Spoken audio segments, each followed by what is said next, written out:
দাঁতনে খালের ধার থেকে উদ্ধার হলো নরকঙ্কাল। পশ্চিম মেদিনীপুর জেলার দাঁতন থানার অন্তর্গত আলীকষা গ্রাম পঞ্চায়েতের চকজল পানালিয়া খালের ধারে উদ্ধার হয় এই মানব দেহের কঙ্কাল। স্থানীয় সূত্রে জানা গিয়েছে, গ্রামের মানুষজন গরু চড়াতে গিয়ে খালের ধারে একটি গাছের গোড়ায় এই কঙ্কাল পড়ে থাকতে দেখেন। আতঙ্কিত হন এলাকার মানুষ। খবর দেওয়া হয় দাঁতন থানায়।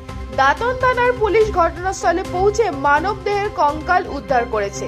কঙ্কালটি তদন্তের জন্য পরীক্ষায় পাঠানো হবে বলে জানিয়েছে পুলিশ। স্থানীয়দের দাবি, গত দুর্গাপুজোর সময় এলাকার এক শিক্ষক নিখোঁজ হয়ে গিয়েছিল। কঙ্কালটি তার হতে পারে বলে অনুমান। আজকে ঠিক 10টার দিকে অনেকেই গরুর পাল নিয়ে চলে আসে এবং তাদের কাছ থেকে খবর পাওয়া যায় যেখানে এখানে একটা নরকঙ্কাল পড়ে আছে জঙ্গলের মধ্যে। ওই নরকঙ্কালটা কিন্তু কিছুই বোঝা যাচ্ছে না, আর কাছাকাছি এরকম কোনো সন্ধানও পাওয়া যায়নি। সম্ভবত একটা নীলপুরাতে একজন ছেলে মাস্টার ওই দুর্গাপুজোর সপ্তমের দিকে মাঠের দিকে এসছিল বাড়িতে বলে, কিন্তু সন্দেহভাজন হয়তো ওটাও হতে পারে, নাও হতে পারে।